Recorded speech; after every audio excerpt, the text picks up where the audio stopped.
రాష్ట్రంలో red book పాలన తారాస్థాయికి చేరిందని ప్రకాశం జిల్లా వైఎస్ఆర్ కాంగ్రెస్ పార్టీ బీసీసీఎల్ అధ్యక్షుడు బొట్ల సుబ్బారావు ఆరోపించారు.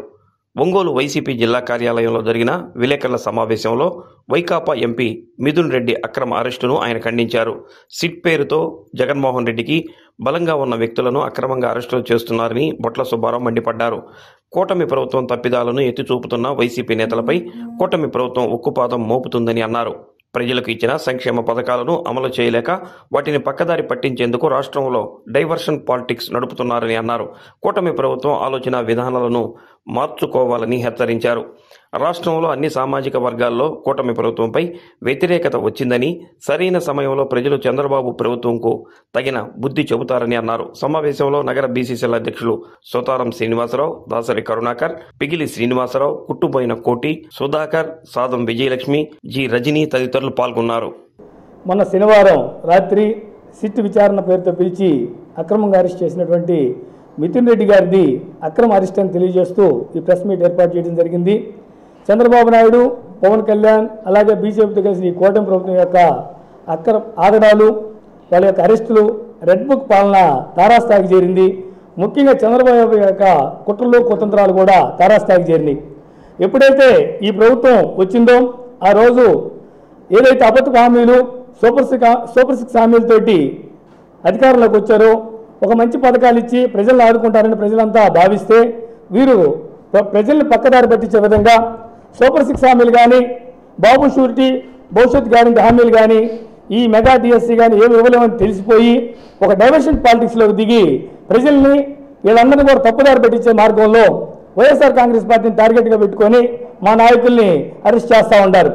ఏదైతే ఈ ప్రభుత్వం వచ్చిందో వినుకొండలో రషీద్ కానీ, అలాగే వెంటపాలలో వీరి వేధింపుల తాలూకు ఒక సర్పంచి అక్కడ చనిపోతే పల్నాడు ప్రాంతం సత్తెనపల్లి మండలంలో వారిని పరామర్శించడానికి జగన్ గారు వెళ్ళటం కానీ, అలాగే తెనాలిలో ఒక ఇద్దరు ఎస్సీ కుర్రోళ్ళు, ఒక మైనార్టీ కుర్రోడిని పబ్లిక్గా పోలీసు వ్యవస్థ ప్రజలందరూ చూస్తుండగా హింసిస్తే ఇది తప్పు, ప్రజాస్వామ్య వ్యవస్థలో ఇది తప్పు, ఏదైనా ఉంటే కోర్టు శిక్షించాలి కానీ మీరు శిక్షించడం తప్పు అని చెప్పి జగన్ గారు వెళ్ళటం కానీ, అలాగే ఇవన్నీ కూడా క్రమ పద్ధతిలో వీళ్ళు జనాలను ఇబ్బంది పెట్టడం, పబ్లిక్ని ఇబ్బంది పెట్టడం చూసి దానికి మద్దతుగా మా అధినాయకుడు వైఎస్ జగన్మోహన్ రెడ్డి గారు అన్నింటిలో ప్రజల్లో ప్రజా కార్యక్రమాల్లో ప్రజలకు మద్దతుగా పాల్గొనటం, అలాగే పొగాకు ధరల పతనం అయితే దానికి మద్దతుగా పొదుల్లో రావటం, ఇవన్నీ కూడా ఓర్చుకోలేక ఎక్కడ వైఎస్ఆర్ కాంగ్రెస్ పార్టీ బలపడుతుంది, ప్రజా మద్దతు కూడగట్టుకుంటుంది, ఎక్కడ ప్రజాప్రతినిధి ఎదురవుతుందనే ఒక మీమాంసలో ఒక భయాందోళనతో చంద్రబాబు నాయుడు వరుసగా ఓఎస్డీ కృష్ణమోహన్ రెడ్డి గారిని కానీ, మాజీ సీఎస్ ధనంజయ రెడ్డి గారిని కానీ,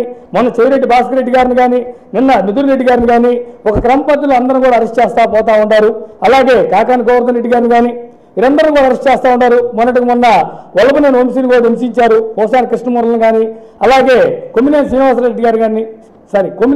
గారిని కానీ అందరూ కూడా ఒక అక్రమ కేసులు వారి మీద బనాయిస్తూ ఉంటారు.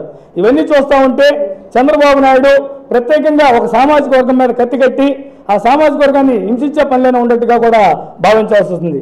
ఏమయ్యా చంద్రబాబు నాయుడు గారు, మేము అడుగుతూ ఉన్నాం, ఏదైతే మీరు ప్రలోభ పెట్టారో మేము ఇస్తున్న అమ్మఒడి, విద్యా దీవెన, వసతి దీవెన, చేయూత, ఆసరా, ఎన్నో అనేక సంక్షేమ పథకాలు మీరు ఇవ్వలేక తెల్లబోయి మీరు ఇచ్చే పథకాలన్నీ కూడా ఉచిత బస్సు కానీ ఇవన్నీ కూడా అమలు చేయలేమని తెలిసి ఇది ఒక పక్కదారి పట్టించే కార్యక్రమం జరుగుతూ ఉంది.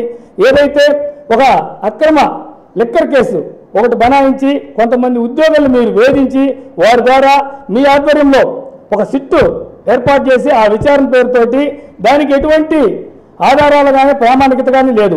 ఎక్కడైనా డబ్బు దొరికిందా? లేదు. ఈ డబ్బుతో ఎక్కడైనా పెట్టుబడులు పెట్టారా? మీరు నిరూపించలేదు. కేవలం ఒక అభూత కల్పంతో దాన్ని ఆధారంగా చేసుకొని ఎవరైతే వైఎస్ జగన్మోహన్ రెడ్డి గారికి బలంగా ఉండారో చెవిరెడ్డి భాస్కర్ రెడ్డి గారు కానీ, ధనంజయ రెడ్డి గారు కానీ, మా కృష్ణమోహన్ రెడ్డి గారు కానీ వీళ్ళందరూ కూడా ఏదో రాజకేశ్ రెడ్డి వీళ్ళందరూ కూడా మీరు భయపెట్టి వాళ్ళని అరెస్ట్ చేసి జైలు పాలు చేస్తూ ఉంటారు. నిన్న మిథున్ రెడ్డి గారిని సిట్ విచారణ పేరుతో పిలిచి కూడా మీరు అరెస్ట్ చేయడం జరిగింది. మీరు ఇటువంటి భయాందోళనకు గురి చేసినప్పుడు కూడా వైఎస్ఆర్ కాంగ్రెస్ పార్టీ బెదర్తో మీ యొక్క ఆలోచన విధానం అంతా కూడా ప్రజలు గమనిస్తూ ఉంటారు. దీంట్లో 50,000 కోట్లు అన్నారు, మరి 30,000 కోట్లు అన్నారు, మొన్న 3,500 కోట్లు అన్నారు, ఈరోజు 2,000 కోట్లు అన్నారు. మీ ఎల్లో మీడియా అయితే ముడుపుల నాయకుడు జగన్ అంటారు, లేదంటే జగనే బిగ్ బాస్ అంటా ఉంటారు. ఎన్ని కూడా మీరు తానా అంటే ఆ 2 పత్రికలు తన్నానంటూ మీ ఎల్లో మీడియా ఏదైతే టీవీ5 కానీ ఇతర ఛానల్స్ కూడా మీకు డంకా బజాయిస్తూ ఉండాలండి. ఇవన్నిటి కూడా ఎదుర్కోవడానికి వైఎస్ఆర్ కాంగ్రెస్ పార్టీ బీసీసీఎల్ తరఫున మేము చెప్తా ఉన్నాం. మా సైన్యం సిద్ధంగా ఉంది. సోషల్ మీడియా ద్వారా ఈ సెల్ ఫోన్నే గన్నుగా భావించి దీని ద్వారానే అందరూ కూడా ప్రజలకు తెలియజేస్తాం. మీ యొక్క అభూత కల్పనలు, మీ యొక్క కుట్రలు కుతంత్రాలు కూడా పటాపంచలు చేస్తాం. మీ నేపథ్యమే 1983లో అధికారంలోకి వచ్చినటువంటి మహానాయకుడు ఎన్టీ రామారావు గారు వెన్నుపోటు పొడిచి మీరు పార్టీలు లాక్కున్నారు. అప్పటి నుంచే మీరు కుట్రలు కుతంత్రాలతోటి మీ రాజకీయ జీవితాన్ని అంతా కూడా కాలక్షేపం చేస్తూ మీ రాజకీయ జీవితం అంతా కూడా ఇలాగే నడుపుతూ ఉంటారు. మిమ్మల్ని ప్రజలు ఏదైతే పవన్ కళ్యాణ్ కానీ బీజేపీ నేపథ్యంలో వీరందరి సహకారంతో మీ యొక్క అబద్ధ మాటలతో అధికారం ఇస్తే మీరు ప్రజా సమస్యలు ఎన్నో ఉండి ఈరోజు ఇవన్నీ పరిష్కరించకపోగా ప్రజలు ఇబ్బంది పెడతా ఉన్నారు. పథకాలకి ఏదైతే సంక్షేమ పథకాలు ఇవ్వడానికి మీ దగ్గర డబ్బులు లేవు, మేము ముందుకు వెళ్ళలేము అని చెప్పి ప్రకటిస్తారు. అలాగే బురదలో తొలగించడానికి, ఒక అమరావతిలో బురదలో తొలగించడానికి మీకు డబ్బులు వస్తూ ఉంటాయి. ఎన్నో కంపెనీలకి అది 2005 8,000 ఎస్ఎఫ్టీ లెక్కన క్వాంటిటీ కట్టి మీరు డబ్బులు దొరికిస్తూ ఉంటారు. మరి వాటికైతే ఖజానా ఫుల్. ఈ విధంగా ఒక పక్కదారి పెట్టించి మీరు దోచుకోవడానికి అమరావతి ఆల్రెడీ 35,000 ఎకరాలని ల్యాండ్ అక్విజిషన్ జరిగితే మళ్ళీ మాకు ఇంకో 40,000 ఎకరాలు కావాలంటారు. అంటే ఇదంతా కూడా ఒక దోపిడీకి మీరు ఒక పథకం ప్రకారం మీ ముఠా అంతా కూడా పన్నాగం పన్నింది. ఈ దోపిడీకి అడ్డుకోకుండా ఎవరైతే జగన్మోహన్ రెడ్డి గారికి మద్దతుకున్నారో వీరందరినీ కూడా క్రమ పద్ధతిలో అరెస్ట్ చేస్తే మీకు ఈ ప్రజలందరూ కూడా దీని మీద దృష్టి మళ్లిస్తారు. మీరు అక్కడ అమరావతిలో దోచుకోవచ్చు. ఆ అమరావతి అయ్యేది కాదు. ఇది తెలుసుకున్నటువంటి అక్కడ అమరావతి రైతులు కూడా మిమ్మల్ని తిరస్కరిస్తూ ఉంటారు. ప్రజల్లో మీ మీద అన్ని సామాజిక వర్గాల వ్యతిరేకత వచ్చింది. ముఖ్యంగా బీసీ, ఎస్సీ, ఎస్టీ, మైనార్టీలు కానీ, కార్మికులు కానీ, శ్రామికులు కానీ ఏదైతే ఆర్థిక వికేంద్రీకరణ ద్వారా స్వావలంబన జరిగి వారి యొక్క అనేక పథకాలతోటి లబ్ధి పొందినటువంటి అన్ని సామాజిక వర్గాలు కూడా మీ పాలన వ్యతిరేకిస్తూ ఉన్నాయి. దీన్ని మేము తీవ్రంగా ఖండిస్తూ ఉన్నాం. ఇప్పటికైనా మీరు ఈ అక్రమ అరెస్టుల్ని ఆపి ప్రజలకు మేలు చేసే కార్యక్రమాలు చేయాలి. బేషరతుగా మా నాయకులందరూ కూడా ఈ కేసుల నుంచి ఇవన్నీ కూడా రద్దు చేసి విడుదల చేయాలి. లేని పక్షంలో మీరు ప్రజా ప్రతిఘటన ఎదుర్కోవడానికి సిద్ధంగా ఉండాలి. మేమే మా నాయకుల ద్వారా జైలు బరో కూడా పిలిపిస్తాము. మీరు ఈ గతంలో మేము ఏదైతే ఎన్నో ఆఫీసులు కట్టాం, సచివాలయాలు కానీ, ఆర్బీగా కానీ, హెల్త్ క్లినిక్లు కానీ, మీ ప్రభుత్వంలో జైలు నిర్మించుకోండి, మేము జైలుకి రావడానికి సిద్ధంగా ఉన్నామని కూడా బీసీసీఎల్ తరఫున తెలియజేస్తా ఉన్నాం. సిటీ విచారణలో పిలిచి మా ఎంపీ పెద్దిరెడ్డి మిథున్ రెడ్డి గారిని అరెస్ట్ చేయటం మేము తీవ్రంగా ఖండిస్తున్నాం. ఇది హేయమైన చర్య భావిస్తున్నాం. ఎందుకంటే మా నాయకుడు జగన్మోహన్ రెడ్డిని మానసికంగా దెబ్బతీయటానికే అని మేము భావిస్తున్నాం. ఎట్టి పరిస్థితుల్లో మా నాయకుడు అదరడు బెదరడు. మేమైతే గట్టిగా స్ట్రాంగ్గా దీనికి ఎదుర్కొంటాం. న్యాయస్థానంలో కూడా మేము తప్పకుండా గెలుస్తామని మరోసారి సభాముఖంగా తెలియజేస్తూ, అలాగే మీరు ప్రజాపాలనలో 5 ఏళ్ళు పాలించండి అని చెప్పి మీకు అధికారం ఇస్తే అవి వదిలేసి వాళ్ళని అరెస్ట్ చేయటం, వీళ్ళని అరెస్ట్ చేయటం ఏందా? ఇదే న్యాయమేనా? ఎప్పుడూ లేని పరిస్థితులు దాపురిస్తున్నాయి. ఇది చాలా బాధాకరమైన విషయం. ఈరోజు అధికారంలో మీరుండొచ్చు, రేపు మేము రావచ్చు. అంతేగాని ఇట్లా చేసుకుంటా పోతే ఏమి న్యాయం చేసినట్టు? ప్రజలు ఈరోజు చాలా ఇబ్బందులు పడుతున్నారు. రైతులు మరీ దారుణంగా ఉన్నారు. అట్లాగే పొగాకు రైతులు కానీ, శనగ రైతులు కానీ వాళ్ళకి డబ్బులు రాక అలో లక్ష్మణ అంటున్నారు. వ్యాపారాలన్నీ కుసించిపోయినాయి. అది చేయక అంతేగాని వాళ్ళని అరెస్ట్ చేసి వెళ్ళినట్టు ఏం సాధిస్తారు? ఎన్ని రోజులు పెడతారు? మహా పెడితే 10 రోజులు పెడతారు. ఏం చేస్తారు తర్వాత? ఇవన్నీ బాధాకరమైన విషయం. ఇట్లాంటి చర్యలకు పాల్పడబాకండి. అమరావతి అంటున్నారు, రాజధాని అంటున్నారు. మొన్న 35,000 కోట్లు అంటే ఆ రోజు అందరూ బాధపడ్డారు, ఎందుకు ఇన్ని ఎకరాలని. మళ్ళీ ఈరోజు 40,000 ఎకరాలు అంటున్నారు. ఏంది ఇది? అసలు అదేంది? 40% రైతులకు ఇచ్చేది, 60% మీరు తీసుకునేదట. అంటే రియల్ ఎస్టేట్ వ్యాపారం చేసుకునే దానికి వచ్చినట్టుంది. కానీ ఇది మంచి పద్ధతి కాదు. ప్రజాక్షేత్రంలో తప్పనిసరిగా మీరు దీనికి దోషిగా నిలబడతారు. రానున్నది జగనన్న రాజ్యం. ఖచ్చితంగా ఆ రోజు అంతకంత తీసుకుంటామని తెలియజేస్తూ థ్యాంక్ యూ. మిథున్ రెడ్డి గారి అరెస్ట్ను చూస్తే చాలా హాస్యాస్పదంగా, అన్యాయంగా అనిపిస్తుంది. హాస్యాస్పదంగా అని ఎందుకు అంటున్నామంటే దొంగే దొంగ దొంగ అని అన్నట్టుగా ఉంది. దొంగ ఎవరు? చంద్రబాబు నాయుడు గారు. అంటే ఆయన అంతకుముందు జైలు శిక్ష అనుభవించారు కదా. ఆ జైలు శిక్ష ఎందుకు అనుభవించారు? స్కిల్ స్కామ్లో అంటున్నారు. దాంతోపాటు లిక్కర్ స్కామ్ కూడా అప్పుడు ఆయనకు అంటుకుంది. ఆ విషయాన్ని మరుగుపరచడం కోసం తనకు అంటుకున్న బురదని అందరికీ అంటించాలనే ఉద్దేశంతో దొంగే దొంగ అంటున్నాడనేసి ఖచ్చితంగా చెప్పచ్చు. ఇప్పుడు ప్రభుత్వం ఏం చేసింది, ఒక పాలసీ తీసుకుంది. దాని గుండా ప్రభుత్వానికి ఆదాయం రావడం కోసం లిక్కర్ పాలసీని ప్రభుత్వమే నడిపించింది. ప్రభుత్వంలో దానికి కొంతమందికి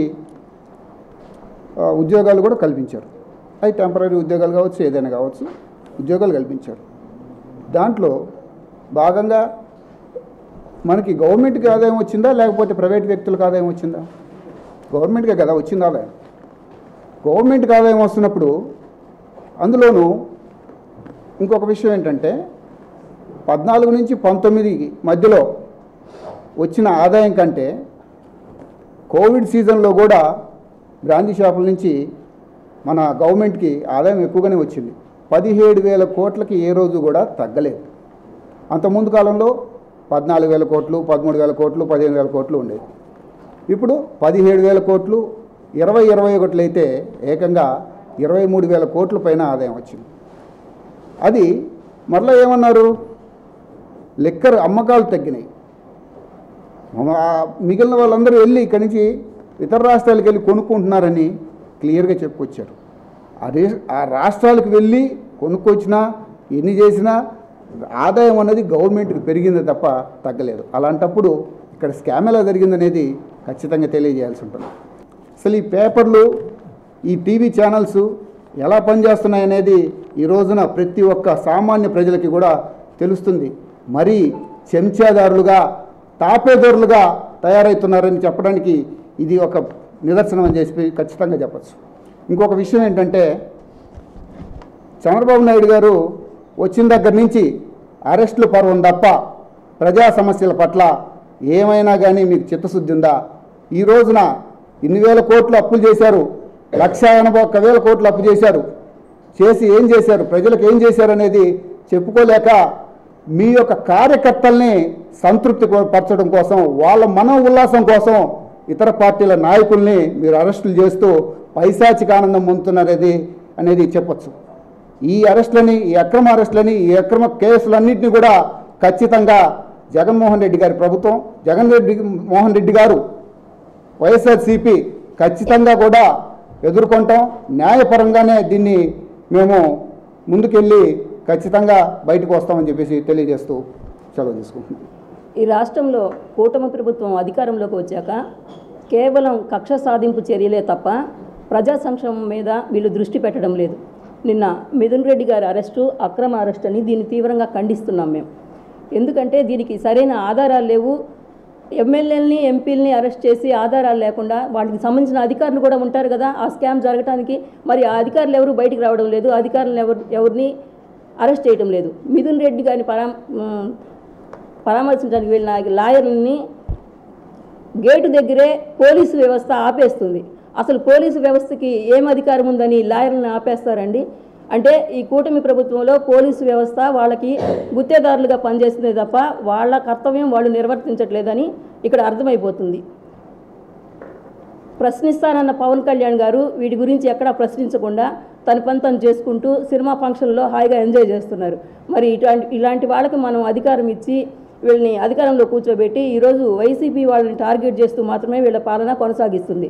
ఈరోజు సుపరిపాలన తొలి అడుగని వీళ్ళు ముందుగా అడుగేస్తున్నారు. ఇది సుపరిపాలన కాదు, స్వపరిపాలన అని మేము అంటున్నాం. పెద్దిరెడ్డి మిథున్ రెడ్డిని ఈరోజు అక్రమంగా అరెస్టులు చేయటం జరిగింది. ఈ చంద్రబాబు నాయుడు పాలనలో ప్రతి ఒక్కరిని కూడా ఈ వైసీపీ వాళ్ళని టార్గెట్ చేయటానికి, అరెస్టులు చేయటానికి మాత్రమే ఆయన పాలన చేస్తున్నాడు. ప్రతి ఒక్కరిని కూడా వేధింపులకి గురి చేస్తున్నాడు. రాబోయే రోజుల్లో వాళ్ళకి తగిన బుద్ధి చెప్తామని కూడా తెలియజేసుకుంటున్నాను. అట్లాగే చూస్తే ప్రతి జిల్లాలో చూసినట్టయితే కనీసము చిన్న పిల్లలను కూడా వదిలిపెట్టట్లేదు. ప్రతి ఒక్కరిని కూడా గంజాయి కేసులు అని చెప్పేసి, ఆ కేసులు అని చెప్పేసి, ఈ కేసులు అని చెప్పేసి ప్రతి ఒక్కరిని కూడా ఈరోజు ఇబ్బందులకు గురి చేస్తున్నాడు. అట్లాగే చూసుకుంటే బీసీ మహిళలని ఏ విధంగా టార్గెట్ చేస్తున్నాడు అంటే నిన్న టైంలో చూస్తే ఉప్పల హారికాని కూడా అసలు ఎలా టార్గెట్ చేశారు అని అంటే ఒక మీటింగ్కి పోయే మహిళని ఆపి కారులో అసలు ఎలా వేధించాడు అని అంటే అక్కడ చూసిన కాకి చొక్కాలు కూడా వాళ్ళకే పనిచేస్తున్నాయి. ఆ కాకి చొక్కాలని వాళ్ళని బాగా వాళ్ళని కూడా అనకూడదు కానీ గవర్నమెంట్ కూడా వాళ్ళ చేతిలోకి తీసుకొని మీరు పని చేయకపోతే బాగుండదని చెప్పేసి ప్రతి ఒక్కరిని కూడా వాళ్ళకి అనుకూలంగా మార్చుకొని ఈ బీసీ మహిళల్ని ఎలా ఏదిస్తున్నారు అని అంటే వాళ్ళకి అసలుకి కొంచెం కూడా మహిళలు అని చెప్పేసి ఇది కూడా లేకుండా దారుణంగా ఇది చేస్తున్నారు. కాబట్టి రాబోయే రోజుల్లో కూడా తగిన బుద్ధి చెప్తామని చెప్పేసి కూడా తెలియజేసుకుంటాం. ఈరోజు మొన్న శనివారము మన ఎంపీ మిథున్ రెడ్డి గారిని అరెస్ట్ చేయటం చాలా బాధాకరంగా ఉంది. మన జగనన్న ప్రభుత్వంలో లిక్కర్ స్కామ్ కానీ అది ఏదని ఇదని అంటారు. అది కూడా డైరెక్ట్గా ప్రభుత్వమే దాన్ని పాలసీ ప్రకారంగా చేసింది. దాంట్లో టెండర్లు కానీ ఇంకా ఎక్కడన్నా పిలవటం అనేది ఎక్కడా లేదు. అది డైరెక్ట్ ప్రభుత్వమే నిర్వహించింది కాబట్టి అక్కడ స్కాములు జరగటానికి కూడా ఆస్కారం అనేది లేదు. ఇప్పుడు ఉన్న ప్రభుత్వం టెండర్లు పిలిచి ఈ విధంగా టెండర్లు ఇచ్చి దాంట్లో స్కాములు జరుగుతున్నాయి. మన గత ప్రభుత్వంలో స్కాములు జరిగే యొక్క విధానం కూడా లేదు. వీళ్ళు ఏదో ఒక అపమృత కల్పన కల్పించి అవి ఇరికిచ్చి కేసులు పెట్టడం జరుగుతుంది. అదిగాక మన చంద్రబాబు నాయుడు డైవర్షన్ ఫాల్స్ అనేది ఒకటి ఉంది. ఇప్పుడు ఢిల్లీలో మన ఈవీఎంల గురించి చాలా గందరగోళంగా మన వారం 10 రోజుల నుంచి చాలా విస్తృతంగా జరుగుతున్నది సమావేశాలు.